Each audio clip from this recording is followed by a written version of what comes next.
ਤੁਸੀਂ ਸੁਣ ਰਹੇ ਹੋ ਨਾਨਕ ਸਿੰਘ ਦਾ ਨੋਵਲ ਮਝਧਾਰ ਅੰਕ 17ਵਾਂ।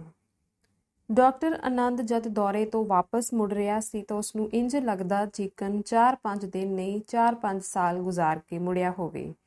ਪਿਛਲੇ ਥੋੜੇ ਜਿਹੇ ਦਿਨਾਂ ਦੇ ਮੇਲ ਮਿਲਾਪ ਨੇ ਉਸਨੂੰ ਇੱਕ ਨਵੇਂ ਸੰਸਾਰ ਵੱਲ ਝਾਤੀ ਪਵਾ ਦਿੱਤੀ ਸੀ, ਜਿਹੜਾ ਭਾਵੇਂ ਉਸ ਲਈ ਹਜੇ ਪ੍ਰਾਪਤੀ ਦੀ ਪਕੜ ਤੋਂ ਦੁਰਾਡਾ ਸੀ, ਫਿਰ ਵੀ ਉਸਦੇ ਜੀਵਨ ਵਿੱਚ ਸੁਨਹਿਰੀ ਖ਼ੁਆਬਾਂ ਦਾ ਸੰਸਾਰ ਉਸਾਰਨਾ ਉਸਨੇ ਸ਼ੁਰੂ ਕਰ ਦਿੱਤਾ ਸੀ।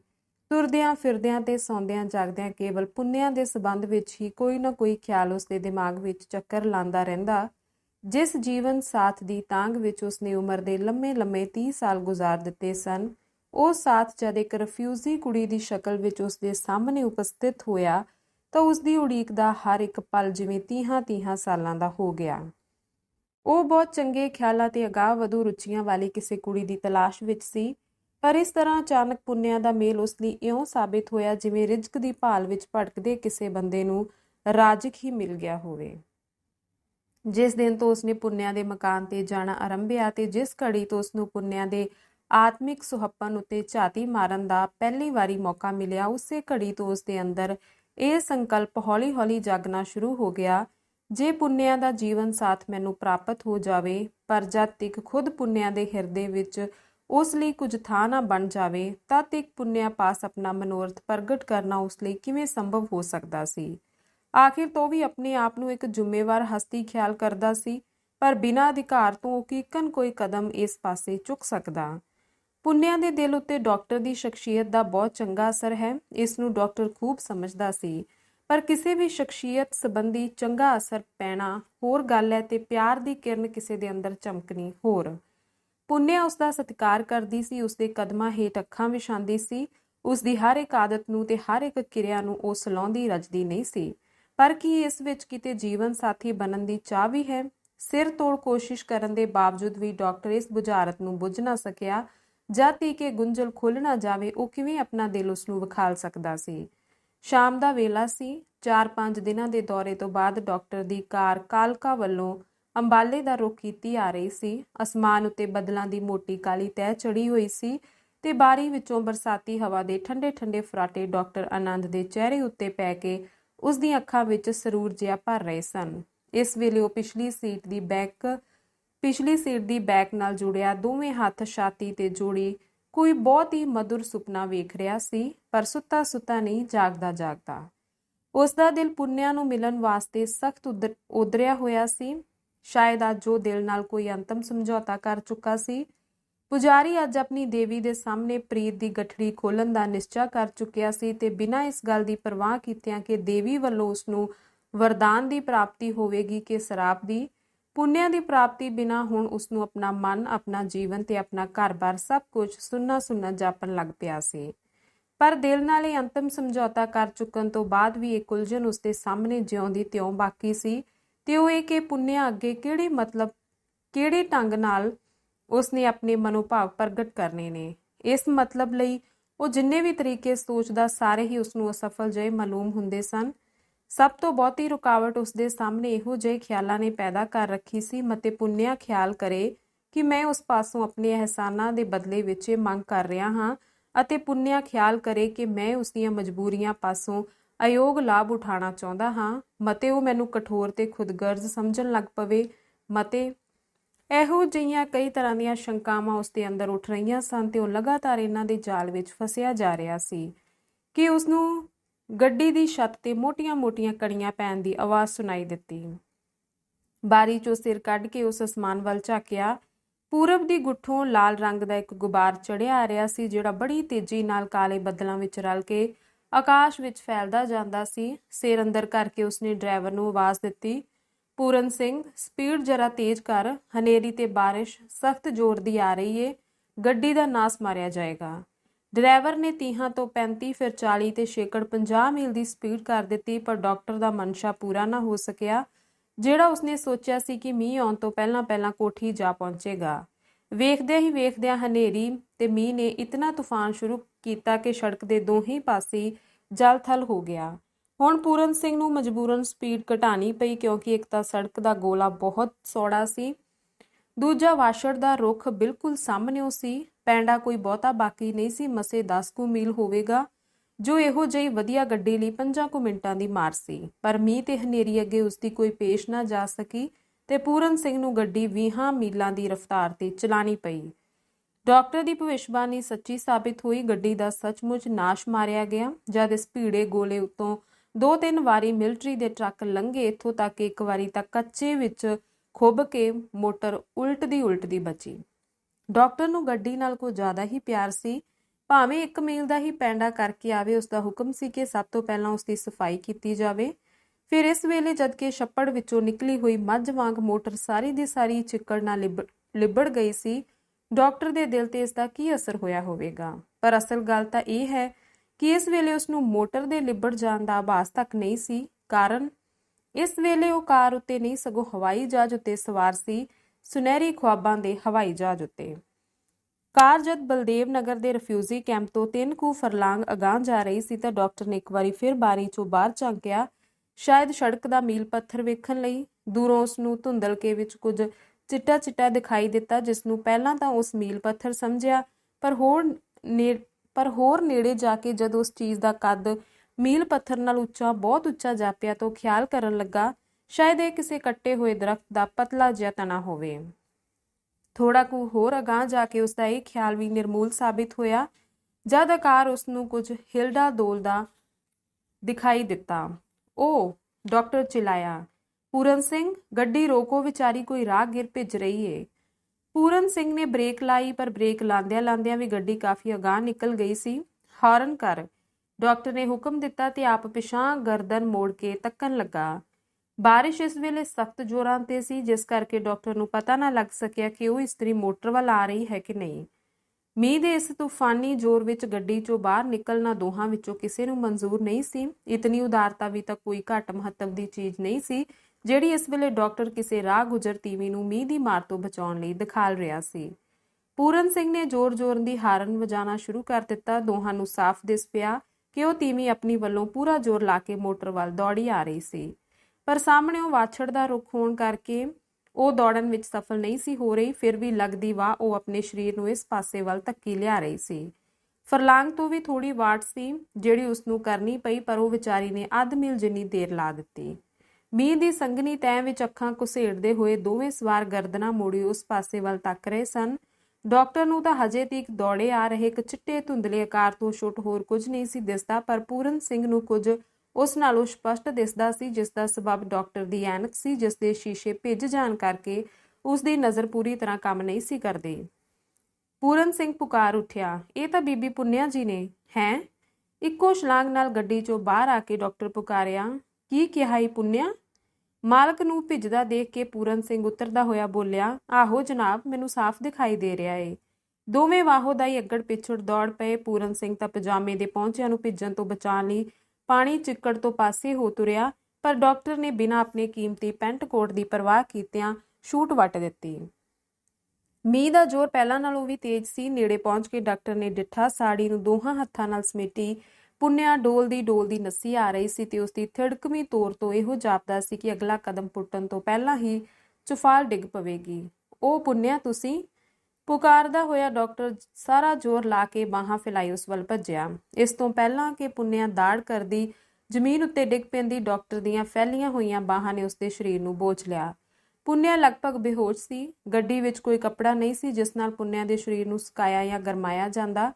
ਡਾਕਟਰ ਦਾ ਬਿਸਤਰਾ ਭਾਵੇਂ ਕੈਰੀਅਰ ਵਿੱਚ ਮੌਜੂਦ ਸੀ, ਪਰ ਜਿੰਨਾ ਚਿਰ ਗੱਡੀ ਰੋਕ ਕੇ ਕੈਰੀਅਰ ਖੋਲ੍ਹਣ, ਉਸ ਚੋਂ ਬਿਸਤਰਾ ਕੱਢਣ ਤੇ ਫਿਰ ਕੱਢ ਕੇ ਉਸ ਵਿੱਚੋਂ ਕੱਪੜੇ ਕੱਢਣ ਤੇ ਲੱਗਣਾ ਸੀ, ਓਨੇ ਚਿਰ ਵਿੱਚ ਤਾਂ ਮੋਟਰ ਆਪਣੇ ਟਿਕਾਣੇ ਤੇ ਪੁੱਜ ਸਕਦੀ ਸੀ। ਆਪਣੇ ਮਾਲਕ ਨੂੰ ਚਿੰਤਾਤੁਰ ਵੇਖ ਕੇ ਪੂਰਨ ਸਿੰਘ ਨੂੰ ਇੱਕ ਜੁਗਤ ਸੁੱਝ ਪਈ। ਉਹ ਝਟਪਟ ਅਗਲੀ ਸੀਟ ਦਾ ਗਿਲਾਫ, ਜਿਹੜਾ ਟਿਚ ਬਟਨਾਂ ਨਾਲ ਜੁੜਿਆ ਹੋਇਆ ਸੀ, ਉਤਾਰ ਕੇ ਪਿਛਾਂਹ ਡਾਕਟਰ ਵੱਲ ਸੁੱਟ ਦਿੱਤਾ ਤੇ ਗੱਡੀ ਚਾਲੂ ਸ਼ੁਰੂ ਕਰ ਦਿੱਤੀ। ਡਾਕਟਰ ਨੇ ਇਸ ਗਿਲਾਫ ਪਾਸੋਂ ਤੌਲੀਏ, ਚਾਦਰ ਤੇ ਕੰਬਲ ਦਾ ਕੰਮ ਲੈਂਦਿਆਂ ਹੋਇਆਂ ਪੁੰਨਿਆ ਦੇ ਸਰੀਰ ਨੂੰ ਠੰਡ ਤੋਂ ਬਚਾਉਣ ਦਾ ਯਤਨ ਸ਼ੁਰੂ ਕਰ ਦਿੱਤਾ। ਪੂਰਨ ਸਿੰਘ ਵਿੱਤ ਅਨੁਸਾਰ ਗੱਡੀ ਨੂੰ ਜਲਦੀ ਤੋਂ ਜਲਦੀ ਪਹੁੰਚਾਉਣ ਦੀ ਕੋਸ਼ਿਸ਼ ਵਿੱਚ ਸੀ। ਅਚਾਨਕ ਹੀ ਡਾਕਟਰ ਦੀ ਨਜ਼ਰ ਇੱਕ ਅਜਿਹੀ ਚੀਜ਼ ਉੱਤੇ ਜਾ ਪਈ ਕਿ ਉਸਦੇ ਹੱਥ ਰੁਕ ਗਏ।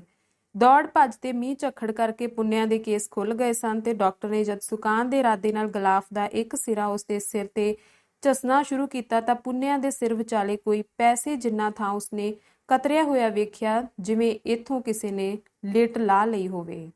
ਗੱਲ ਭਾਵੇਂ ਮਾਮੂਲੀ ਜਿਹੀ ਸੀ, ਪਰ ਇਸ ਦੀ ਅਹਿਮੀਅਤ ਸਮਝਣ ਲਈ ਉਸਨੂੰ ਕਾਫੀ ਦਿਮਾਗ ਲੜਾਉਣਾ ਪਿਆ। ਪਹਿਲਾਂ ਤਾਂ ਸਮਝਿਆ ਸ਼ਾਇਦ ਸਿਰ ਵਿੱਚ ਕਦੀ ਕੋਈ ਜ਼ਖਮ ਜਾਂ ਫੋੜਾ ਹੋ ਜਾਣ ਕਰਕੇ ਇੱਥੋਂ ਵਾਲ ਕਤਰੇ ਗਏ ਹੋਣ, ਪਰ ਇੱਕ ਵਾਰੀ ਫੇਰ ਜਦ ਉਸ ਥਾਂ ਦੀ ਚਮੜੀ ਨੂੰ ਉਸ ਪੂਰੇ ਗੌਰ ਨਾਲ ਤੱਕਿਆ ਤਾਂ ਇਸ ਦਾ ਕੋਈ ਚਿੰਨ੍ਹ ਉਸਨੂੰ ਨਜ਼ਰ ਹੀ ਨਾ ਆਇਆ। ਦਿਲੋਂ ਭਾਵੇਂ ਇਸ ਗੱਲ ਨੂੰ ਆਈ ਸਮਝ ਕੇ ਉਹ ਆਪਣੇ ਮੌਜੂਦਾ ਕੰਮ ਵਿੱਚ ਲੱਗਾ ਰਿਹਾ, ਪਰ ਇਸ ਤੁੱਛ ਜਿਹੀ ਗੱਲ ਨੇ ਇੱਕ ਸਵਾਲ ਜਿਹਾ ਬਣਾ ਕੇ ਘੜੀ ਮੁੜੀ ਉਸਦੇ ਅੰਦਰ ਉਠਾਉਣਾ ਜਾਰੀ ਰੱਖਿਆ। ਜਲਦੀ ਹੀ ਪੁੰਨਿਆ ਨੂੰ ਹੋਸ਼ ਆ ਗਈ। ਅਸਲ ਵਿੱਚ ਉਹ ਪੂਰੀ ਤਰ੍ਹਾਂ ਬੇਹੋਸ਼ ਵੀ ਤਾਂ ਨਹੀਂ ਸੀ ਹੋਈ। ਕੁਵੇਲੇ ਦੀ ਦੌੜ ਭੱਜ ਤੇ ਮੀਂਹ ਹਨੇਰੀ ਦੇ ਫਾਂਡਿਆਂ ਨੇ ਝੱਟ ਘੜੀ ਲਈ ਉਸਨੂੰ ਨੀਮ ਬੇਹੋਸ਼ ਜਿਹੀ ਕਰ ਦਿੱਤਾ ਸੀ। ਮੋਟਰ ਵਿੱਚ ਸਵਾਰ ਕਰਨ ਤੋਂ ਬਾਅਦ ਡਾਕਟਰ ਨੇ ਸਭ ਬਾਰੀਆਂ ਬੰਦ ਕਰ ਦਿੱਤੀਆਂ ਸਨ। ਕੁਝ ਤਾਂ ਗੱਡੀ ਅੰਦਰਲੇ ਨਿੱਘ ਕਰਕੇ ਤੇ ਕੁਝ ਮੋਟੇ ਭਾਰੇ ਗਿਲਾਫ ਦੀ ਮਦਦ ਮਿਲ ਜਾਣ ਨਾਲ ਉਸ ਦੀ ਹੋਸ਼ ਫਿਰ ਗਈ। ਸੀਟ ਉੱਤੇ ਲੇਟਿਆਂ ਜਦ ਉਸਨੇ ਅੱਖਾਂ ਖੋਲੀਆਂ ਤਾਂ ਸਰਹੰਦੀ ਵਾਲੇ ਪਾਸੇ ਉਸਨੂੰ ਡਾਕਟਰ ਆਨੰਦ ਬੈਠਾ ਨਜ਼ਰੀ ਆਇਆ, ਜਿਹੜਾ ਉਸਦੇ ਸਰੀਰ ਨੂੰ ਗਰਮਾਉਣ ਦੇ ਫਿਕਰ ਵਿੱਚ ਪਰੇਸ਼ਾਨ ਸੀ। ਜਿਉਂ ਹੀ ਪੁੰਨਿਆ ਨੇ ਅੱਖਾਂ ਖੋਲੀਆਂ ਕਿ ਡਾਕਟਰ ਦੇ ਹੱਥ, ਜਿਹੜਾ ਪੁੰਨਿਆ ਦੇ ਹੱਥਾਂ ਨੂੰ ਘੁੱਟ-ਘੁੱਟ ਕੇ ਨਿੱਘੇ ਕਰ ਰਹੇ ਸਨ, ਰੁਕ ਗਏ। ਡਾਕਟਰ ਜੀ, ਕਹਿੰਦੀ ਹੋਈ ਪੁੰਨਿਆ ਉੱਠ ਬੈਠੀ ਤੇ ਅੱਖਾਂ ਦੀਆਂ ਪੁਤਲੀਆਂ ਫੇਰਦੀ ਹੋਈ ਆਲੇ ਦੁਆਲੇ ਤੱਕਣ ਲੱਗੀ। ਪੁੰਨਿਆ, ਡਾਕਟਰ ਨੇ ਕਿਹਾ, ਤੁਸੀਂ ਇਸ ਵੇਲੇ ਮੀਂਹ ਵਿੱਚ? ਗੱਲ ਟੋਕ ਕੇ ਪੁੰਨਿਆ ਬੋਲੀ, ਤੁਸੀਂ ਆ ਗਏ ਡਾਕਟਰ ਜੀ? ਹਾਂ, ਮੈਂ ਕਾਲਕਾ ਤੋਂ ਆ ਰਿਹਾ ਹਾਂ, ਪਰ ਤੁਹਾਨੂੰ ਇਸ ਤਰ੍ਹਾਂ ਭਿੱਜਣ ਦੀ ਕੀ ਲਾਚਾਰੀ ਬਣ ਗਈ ਸੀ? ਤੇ ਉਸਨੇ ਡਰਾਈਵਰ ਨੂੰ ਆਵਾਜ਼ ਦਿੱਤੀ, ਪੂਰਨ ਸਿੰਘ, ਜਰਾ ਜਲਦੀ। ਗੱਡੀ ਦੀ ਰਫ਼ਤਾਰ ਕਾਫੀ ਤੇਜ਼ ਹੋ ਗਈ, ਭਾਵੇਂ ਕਿ ਮੀਂਹ ਦਾ ਜ਼ੋਰ ਹਜੇ ਵੀ ਨਹੀਂ ਸੀ ਘਟਿਆ। ਪੁੰਨਿਆ ਜਰਾ ਮੁਸ਼ਕਲ ਨਾਲ ਬੋਲ ਸਕਦੀ ਸੀ, ਜਿਸ ਕਰਕੇ ਡਾਕਟਰ ਨੇ ਉਸਨੂੰ ਹੋਰ ਬੁਲਾਉਣਾ ਮੁਨਾਸਿਬ ਨਾ ਸਮਝਿਆ। ਗੱਡੀ ਦੇ ਅੰਦਰਲੇ ਨਿੱਘ ਨਾਲ ਜਦ ਉਹ ਜਰਾ ਹੋਰ ਅਰਾਸਤੀ ਹੋ ਗਈ ਤੇ ਮੀਂਹ ਦਾ ਜ਼ੋਰ ਵੀ ਕੁਝ ਕੱਸਾ ਹੋਇਆ ਤਾਂ ਡਾਕਟਰ ਨੇ ਬਾਰੀ ਖੋਲ ਕੇ ਬਾਹਰ ਝਾਂਕਿਆ। ਮੋਟਰ ਉਸਦੇ ਮਕਾਨ ਦੇ ਨੇੜੇ ਪਹੁੰਚ ਰਹੀ ਸੀ। ਉਹ ਪੁੰਨਿਆ ਕੁਝ ਨਿੱਘ ਦਾ ਅਨੁਭਵ ਕਰਦੀ ਹੋਈ ਬੋਲੀ, ਕਿਤਨੀ ਗਲਤੀ ਕੀਤੀ। ਡਾਕਟਰ ਨੇ ਵੇਖਿਆ ਕਿ ਹੁਣ ਪੁੰਨਿਆ ਚੰਗੀ ਤਰ੍ਹਾਂ ਬੋਲ ਸਕਦੀ ਸੀ। ਉਸ ਦਾ ਦੰਦੋੜਕਾ ਤੇ ਕਾਂਬਾ ਵੀ ਕੁਝ ਹਟ ਚੁੱਕਾ ਸੀ। ਉਸਨੇ ਪੁੱਛਿਆ, ਗਾਲਬਨ ਤੁਸੀਂ ਕੈਂਪ ਵਿੱਚ ਗਏ ਹੋਵੋਗੇ ਪੁੰਨਿਆ? ਜੀ ਹਾਂ, ਉਹ ਬੋਲੀ, ਮੈਂ ਸਵੇਰ ਤੋਂ ਉਧਰ ਨਿਹਾਲੋ ਦੀ ਖਬਰ ਲੈਣ ਨਹੀਂ ਸਾਂ ਜਾ ਸਕੀ। ਖਿਆਲ ਸੀ 6-6:30 ਵਜੇ ਤੱਕ ਮੁੜ ਆਵਾਂਗੀ, ਇਸੇ ਕਰਕੇ ਸਾਈਕਲ ਲੈ ਗਈ ਸਾਂ, ਪਰ ਵਾਪਸੀ ਵੇਲੇ ਸਾਈਕਲ ਉੱਥੇ ਹੀ ਛੱਡਣਾ ਪਿਆ। ਪਰ ਐਡੀ ਬਾਰਿਸ਼ ਵਿੱਚ ਕੀ ਲੋੜ ਸੀ? ਹੋਰ ਥੋੜਾ ਚਿਰ ਕੈਂਪ ਵਿੱਚ ਹੀ ਰੁਕ ਜਾਣਾ ਚਾਹੀਦਾ ਸੀ। ਕੀ ਕਰਦੀ ਵਿਚਾਰਾ ਪਰਮਾ ਪਿੱਛੇ ਇਕੱਲਾ ਸੀ। ਖਿਆਲ ਸੀ ਕਿ ਕੋਈ ਟਾਂਗਾ ਮਿਲ ਜਾਵੇਗਾ, ਪਰ ਕੋਈ ਨਾ ਲੱਭਾ। ਨਾਲੇ ਮੈਨੂੰ ਪਤਾ ਨਹੀਂ ਸੀ ਕਿ ਮੀਂਹ ਇੰਨੇ ਜ਼ੋਰ ਦੀ ਆ ਜਾਵੇਗਾ। ਮਾਮੂਲੀ ਜਿਹੀ ਕਿਰਮਿਨ ਹੋ ਰਹੀ ਸੀ। ਮੈਂ ਸੋਚਿਆ ਬੜੀ ਗੱਲ ਹੋਈ ਤਾਂ ਜਰਾ ਕੱਪੜੇ ਹੀ ਭਿੱਜ ਜਾਣਗੇ, ਪਰ ਮੀਂਹ ਨੇ ਤਾਂ ਕਿਆਮਤ ਹੀ ਲੈ ਆਂਦੀ। ਅੱਛਾ, ਤੇ ਨਿਹਾਲੋ ਦਾ ਕੀ ਹਾਲ ਏ? ਉਹ ਕਾਫੀ ਠੀਕ ਹੈ ਹੁਣ, ਪਰ ਹਜੇ ਹੋਰ 2-4 ਦਿਨ ਉਸਨੂੰ ਹਸਪਤਾਲ ਵਿੱਚ ਟਿਕੀ ਰਹਿਣ ਦੇਣਾ ਚਾਹੀਦਾ ਸੀ। ਬਥੇਰਾ ਕਿਹਾ ਸੀ, ਪਰ ਨਹੀਂ ਸੀ ਮੰਨਦੀ। ਉਸਨੂੰ ਆਪਣੇ ਘਰ ਵਾਲੇ ਦੀ ਚਿੰਤਾ ਟਿਕਣ ਨਹੀਂ ਸੀ ਦਿੰਦੀ। ਬਸ ਘੜੀ ਮੁੜੀ ਇਹੋ ਕਹੀ ਜਾਵੇ, ਉਹ ਵਿਚਾਰਾ ਅਮਲੀ, ਉਸਦੀ ਵਾਹਲ ਹੋਰ ਕਿਸੇ ਤੋਂ ਨਹੀਂ ਚੁੱਕੀ ਜਾਣੀ। ਕੁੜੀਆਂ ਨੂੰ ਪਿਆ ਵੱਡੂ ਖਾਉ ਕਰੇਗਾ। ਮੋਟਰ ਖੜੀ ਹੋ ਗਈ। ਪੁੰਨਿਆ ਨੇ ਬਾਹਰ ਤੱਕਿਆ। ਉਹ ਆਪਣੇ ਘਰ ਦੇ ਬੂਹੇ ਅੱਗੇ ਸੀ। ਚਲੋ ਤੁਹਾਨੂੰ ਪਹੁੰਚਾਵਾਂ, ਕਹਿ ਕੇ ਡਾਕਟਰ ਵੀ ਉਸਦੇ ਨਾਲ ਹੀ ਉੱਤਰ ਖੜੁੱਤਾ ਤੇ ਪੂਰਨ ਸਿੰਘ ਨੂੰ ਉਸਨੇ ਗੱਡੀ ਲੈ ਜਾਣ ਲਈ ਕਹਿ ਦਿੱਤਾ।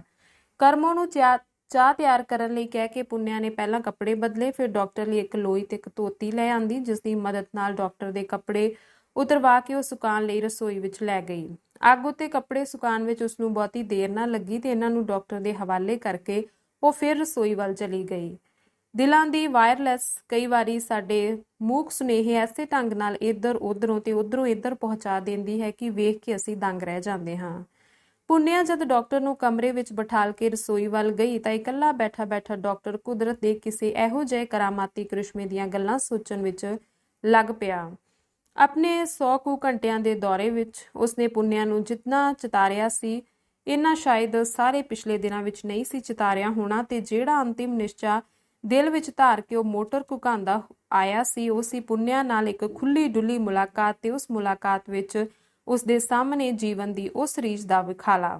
ਤੇ ਜਦ ਰਸਤੇ ਵਿੱਚ ਅਚਾਨਚੱਕ ਪੁੰਨਿਆ ਨਾਲ ਉਸਦਾ ਮੇਲ ਹੋ ਗਿਆ ਤਾਂ ਉਸਨੂੰ ਜਾਪਿਆ ਜਿਵੇਂ ਬੀਤੇ 4 ਦਿਨਾਂ ਦੀਆਂ ਉਸਦੀਆਂ ਸਾਰੀਆਂ ਭਾਵਨਾਵਾਂ ਨੇ ਕਾਲੀਦਾਸ ਵਾਲਾ ਮੇਘਦੂਤ ਬਣ ਕੇ ਪੁੰਨਿਆ ਪਾਸ ਉਸਦੇ ਸੁਨੇਹੇ ਜਾ ਪਹੁੰਚਾਏ ਤੇ ਜਿਨ੍ਹਾਂ ਦੇ ਅਸਰਾਂ ਨੇ ਘੇਰ ਘਾਰ ਕੇ ਪੁੰਨਿਆ ਨੂੰ ਅਗਲ ਵਾਂਡੇ ਹੀ ਉਸਦੀ ਮੋਟਰ ਪਾਸ ਲਿਆ ਖਿਲਾਰਿਆ ਹੋਵੇ।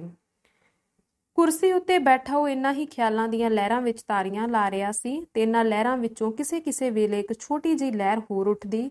ਕਦੀ ਅੱਜ ਦੀ ਰਾਤ ਪੁੰਨਿਆ ਨਾਲ ਗੱਲਾਂ ਕਰਨ ਦਾ ਮੌਕਾ ਮਿਲੇ, ਕਦੀ ਦੋਵੇਂ ਹੀ ਅਸੀਂ ਆਪਣੀ ਜ਼ਿੰਦਗੀ ਦੀਆਂ ਗੰਢਾਂ ਖੋਲ ਕੇ ਇੱਕ ਦੂਜੇ ਦੇ ਸਾਹਮਣੇ ਖਿਲਾਰ ਸਕੀਏ ਤੇ ਇਸ ਤੋਂ ਬਾਅਦ ਅਸੀਂ ਦੋਵੇਂ ਇੱਕ ਦੂਜੇ ਨੂੰ ਸਦੀਵੀ ਜੀਵਨ ਸਾਥ ਭਰੋਸੇ ਵਿੱਚ ਲੈ ਕੇ ਪ੍ਰਣ ਦੀ ਦੁਨੀਆ ਵਿੱਚ ਪ੍ਰਵੇਸ਼ ਕਰੀਏ। ਮੈਂ ਕਿੱਡਾ ਭਾਗਸ਼ਾਲੀ, ਕਿੱਡਾ ਸੁਖੀ।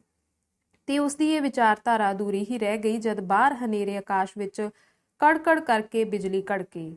ਉਸਨੂੰ ਡਰ ਜਿਹਾ ਆਉਣ ਲੱਗਾ, ਮਾਨੋ ਇਸ ਬਿਜਲੀ ਦੇ ਕੜਾਕੇ ਨੇ ਉਸਦੇ ਸੁੱਖਾਂ ਦੀ ਉਸਰਦੀ ਦੁਨੀਆ ਉੱਤੇ ਬੰਬਾਰੀ ਸ਼ੁਰੂ ਕਰ ਦਿੱਤੀ ਹੋਵੇ। ਬਿਜਲੀ ਇੱਕ ਵਾਰੀ ਫੇਰ ਕੜਕੀ ਤੇ ਬਾਹਰ ਵੱਲ ਦੀ ਖੁੱਲੀ ਹੋਈ ਬਾਰੀ ਵਿੱਚੋਂ 2-3 ਵਾਰੀ ਤੇਜ਼ ਤੇ ਡਰਾਉਣੇ ਚਾਨਣ ਦੀ ਚਮਕ ਆ ਕੇ ਅਲੋਪ ਹੋ ਗਈ। ਡਾਕਟਰ ਡਰ ਗਿਆ, ਭਾਵੇਂ ਕਿ ਡਰਨ ਵਾਲੀ ਕੋਈ ਗੱਲ ਨਹੀਂ ਸੀ। ਰਾਤ ਹਨੇਰੀ ਸੀ ਪਰ ਆਕਾਸ਼ ਉੱਤੇ ਘਿਰੇ ਹੋਏ ਬੱਦਲਾਂ ਨੇ ਮੌਸਮ ਸੁਖਾਵਾ ਬਣਾ ਦਿੱਤਾ ਸੀ। ਠੰਡੀ ਹਵਾ ਦੇ ਝੋਕੇ ਬਾਰੀ ਵਿੱਚੋਂ ਆ ਕੇ ਡਾਕਟਰ ਦੇ ਚਿਹਰੇ ਤੇ ਪੈ ਰਹੇ ਸਨ, ਜਿਨ੍ਹਾਂ ਵਿੱਚ ਹੁਣ ਨਮੀ ਵੀ ਆਉਣੀ ਸ਼ੁਰੂ ਹੋ ਗਈ ਸੀ। ਉਸਦੇ ਵੇਖਦਿਆਂ ਇੱਕ ਵਾਰੀ ਫਿਰ ਮੀਂਹ ਸ਼ੁਰੂ ਹੋ ਗਿਆ। ਉਸਦੇ ਦਿਲ ਨੂੰ ਧਰਵਾਸ ਦੀ ਅਨੁਭਵਤਾ ਹੋਈ ਜਦ ਪੁੰਨਿਆ ਨੂੰ ਚਾਹ ਦਾ ਸਮਾਨ ਚੁੱਕੀ ਉਸ ਅੰਦਰ ਆਉਂਦਿਆਂ ਤੱਕਿਆ। ਇੱਕ ਵਾਰੀ ਤਾਂ ਉਸਦਾ ਇਰਾਦਾ ਹੋ ਆਇਆ ਕਿ ਪੁੰਨਿਆ ਨੂੰ ਆਪਣੇ ਮਨ ਦੀ ਇਸ ਵੇਲੇ ਦੀ ਹਾਲਤ ਕਹਿ ਸੁਣਾਵੇ, ਪਰ ਉਸਦੀ ਮਰਦਾਨਗੀ ਨੇ ਸਹਿਣ ਨਾ ਕੀਤਾ। ਉਸਦੀ ਖਾਹਿਸ਼ ਪੁੰਨਿਆ ਨੂੰ ਵੇਖਦਿਆਂ ਹੋਰ ਵੀ ਜ਼ੋਰ ਪਕੜ ਗਈ ਕਿ ਅੱਜ ਉਹ ਪੁੰਨਿਆ ਪਾਸੋਂ ਕੁਝ ਵੀ ਲੁਕਾ ਕੇ ਨਾ ਰੱਖੇ, ਨਾ ਹੀ ਪੁੰਨਿਆ ਉਸ ਪਾਸੋਂ। ਦੋਹਾਂ ਨੇ ਮੇਜ਼ ਦੇ ਆਮੋ ਸਾਹਮਣੇ ਬੈਠ ਕੇ ਚਾਹ ਪੀਣੀ ਸ਼ੁਰੂ ਕੀਤੀ ਤੇ ਪੀਂਦਿਆਂ ਡਾਕਟਰ ਬਰਾਬਰ ਇਹੋ ਸੋਚੀ ਜਾ ਰਿਹਾ ਸੀ ਕਿ ਕਿਹੜੇ ਸ਼ਬਦਾਂ ਦੀ ਮਦਦ ਨਾਲ ਉਹ ਪੁੰਨਿਆ ਪਾਸ ਆਪਣੇ ਦਿਲ ਦੇ ਭਾਵ ਪ੍ਰਗਟ ਕਰੇ। ਇਸ ਮਤਲਬ ਲਈ ਕੋਈ ਸ਼ਬਦ ਉਸਦੀ ਜ਼ੁਬਾਨ ਉੱਤੇ ਆਉਣ ਹੀ ਪਿਆ ਕਰਦਾ ਸੀ ਕਿ ਪੁੰਨਿਆ ਆਪਣੀ ਪਿਆਲੀ ਖਤਮ ਕਰਨ ਤੋਂ ਬਾਅਦ ਬੋਲੀ, ਡਾਕਟਰ ਜੀ ਇੱਕ ਗੱਲ ਮੰਨੋਗੇ? ਕਿਉਂ ਨਹੀਂ ਪੁੰਨਿਆ ਜੀ, ਪਰ ਤਾਂ ਜੇ ਤੁਸੀਂ ਵੀ ਮੇਰੀ ਇੱਕ ਗੱਲ ਮੰਨਣ ਦਾ ਇਕਰਾਰ ਕਰੋ। ਮਨਜ਼ੂਰ ਹੈ, ਪੁੰਨਿਆ ਨੇ ਜਵਾਬ ਦਿੱਤਾ। ਤਾਂ ਪਹਿਲਾਂ ਤੁਸੀਂ ਹੀ ਆਪਣੀ ਗੱਲ ਮੰਨਵਾ ਲਓ। ਨਹੀਂ, ਡਾਕਟਰ ਬੋਲਿਆ, ਪਹਿਲਾਂ ਤੁਸੀਂ ਹੀ ਦੱਸ ਲਓ। ਪੁੰਨਿਆ ਕਹਿਣ ਲੱਗੀ, ਮੈਂ ਤੁਹਾਡੀ ਮਨਜ਼ੂਰੀ ਲਏ ਬਿਨਾਂ ਤੋਂ ਹੀ ਤੁਹਾਡੇ ਹਿੱਸੇ ਦਾ ਆਟਾ ਗੁੰਨ ਆਈ ਹਾਂ। ਮੇਰੀ ਪ੍ਰਾਰਥਨਾ ਹੈ ਕਿ ਅੱਜ ਰੋਟੀ ਤੁਸੀਂ ਇੱਥੇ ਹੀ ਖਾਓ। ਇਹ ਤਾਂ ਪੁੰਨਿਆ ਜੀ ਸਗੋਂ ਤੁਸੀਂ ਮੇਰੇ ਹੀ ਭਲੇ ਦੀ ਗੱਲ ਕੀਤੀ ਹੈ। ਘਰ ਜਾ ਕੇ ਨੌਕਰ ਪਾਸੋਂ ਪਕਵਾਣੀ ਪਵੇਗੀ, ਘੰਟਾ ਹੋਰ ਉਡੀਕਣਾ ਪਵੇਗਾ, ਜਦ ਕਿ ਇੱਥੇ ਪੱਕੀ ਪਕਾਈ ਮਿਲ ਜਾਣ ਦੀ ਆਸ ਹੈ। ਨਿਰਾ ਇਹੋ ਨਹੀਂ ਡਾਕਟਰ ਜੀ, ਰੋਟੀ ਦਾ ਐਵੇਂ ਇੱਕ ਵਾਧੂ ਜਿਹਾ ਬਹਾਨਾ ਹੈ। ਅਸਲ ਗੱਲ ਹੋਰ ਹੈ ਕਿ ਮੈਂ ਅੱਜ ਤੁਹਾਡੇ ਨਾਲ ਕੁਝ ਗੱਲਾਂ ਕਰਨੀਆਂ ਚਾਹੁੰਦੀ ਹਾਂ, ਬਹੁਤ ਸਾਰੀਆਂ ਜ਼ਰੂਰੀ ਗੱਲਾਂ। ਡਾਕਟਰ ਉੱਚੀ ਸਾਰੀ ਕਹਿਕਾ ਮਾਰ ਕੇ ਹੱਸਿਆ। ਹੱਸ ਕਿਉਂ ਰਹੇ ਹੋ ਡਾਕਟਰ ਜੀ? ਪੁੰਨਿਆ ਬੋਲੀ, ਕੀ ਮੇਰੀ ਬੇਨਤੀ ਪ੍ਰਵਾਨ ਨਹੀਂ? ਇਹ ਗੱਲ ਨਹੀਂ ਪੁੰਨਿਆ ਜੀ, ਡਾਕਟਰ ਨੇ ਹੱਸਦਿਆਂ ਜਵਾਬ ਦਿੱਤਾ। ਮੈਨੂੰ ਇਤਫਾਕ ਦੀ ਇੱਕ ਕਰਾਮਾਤ ਵੇਖ ਕੇ ਹਾਸਾ ਆ ਰਿਹਾ ਹੈ। ਉਹ ਕੀ? ਉਹ ਇਹ ਕਿ ਜੋ ਤੁਸੀਂ ਮੈਥੋਂ ਮੰਗਿਆ ਹੈ, ਐਨ ਇਹੋ ਕੁਝ ਮੈਂ ਤੁਹਾਥੋਂ ਮੰਗਣ ਨਹੀਂ ਸੋਚ ਰਿਹਾ ਸਾਂ। ਮੈਂ ਵੀ ਅੱਜ ਫੈਸਲਾ ਕਰ ਲਿਆ ਹੈ ਕਿ ਦਿਲ ਦੀਆਂ ਸਾਰੀਆਂ ਗੱਲਾਂ ਤੁਹਾਡੇ ਨਾਲ ਕਰਕੇ ਹੀ ਇੱਥੋਂ ਉੱਠਾਂਗਾ। ਤਾਂ ਤੇ ਸਗੋਂ ਹੋਰ ਵੀ ਚੰਗੀ ਗੱਲ ਹੈ, ਫਿਰ ਤੇ ਮੈਨੂੰ ਆਪਣਾ ਪ੍ਰਸਤਾਵ ਵਾਪਸ ਲੈਣਾ ਚਾਹੀਦਾ ਹੈ। ਬੇਸ਼ੱਕ, ਤਾਂ ਫਿਰ ਇਹ ਕੰਮ ਸ਼ੁਰੂ ਹੋ ਜਾਣਾ ਚਾਹੀਦਾ ਹੈ। ਨਹੀਂ, ਪਹਿਲਾਂ ਚਾਹ ਦਾ ਕੰਮ ਖਤਮ ਕਰ ਲਓ, ਤੇ ਜੇ ਚਾਹ ਪੀਂਦਿਆਂ ਹੀ ਸ਼ੁਰੂ ਹੋ ਜਾਵੇ ਤਾਂ ਕੀ ਹਰਜ ਹੈ? ਨਹੀਂ ਡਾਕਟਰ ਜੀ, ਪੁੰਨਿਆ ਬੋਲੀ, ਗੱਲਾਂ ਦਾ ਸਵਾਦ ਤਾਂ ਹੀ ਆਉਂਦਾ ਹੈ ਜਦੋਂ ਪੂਰੀ ਤਰ੍ਹਾਂ ਆਦਮੀ ਵਿਹਲਾ ਹੋਵੇ, ਹੱਥ ਵਿੱਚ ਪਿਆਲੀ ਫੜੀ ਹੋਵੇ, ਕਦੀ ਖੰਡ ਦਾ ਫਿਕਰ, ਕਦੀ ਦੁੱਧ ਦੀ ਚਿੰਤਾ। ਇਸ ਨਾਲ ਗੱਲਾਂ ਦਾ ਸਵਾਦ ਅੱਧਾ ਰਹਿ ਜਾਂਦਾ ਏ। ਤਾਂ ਇਸ ਦਾ ਮਤਲਬ ਹੈ ਕਿ ਅੱਜ ਤੁਸੀਂ ਕੋਈ ਬਹੁਤਾ ਲੰਮਾ ਕਿੱਸਾ ਸ਼ੁਰੂ ਕਰਨਾ ਚਾਹੁੰਦੇ ਜੇ? ਜੀ ਹਾਂ, ਕਾਫੀ ਲੰਮਾ। ਤੇ ਹੋਣ ਵਾਲੇ ਵਾਰਤਾਲਾਪ ਦੀ ਉਡੀਕ ਵਿੱਚ ਦੋਵੇਂ ਕਾਲੇ ਕੁੱਟੀ ਚਾਹਦਾਨੀ ਖਤਮ ਕਰਨ ਵਿੱਚ ਲੱਗ ਗਏ। ਧੰਨਵਾਦ।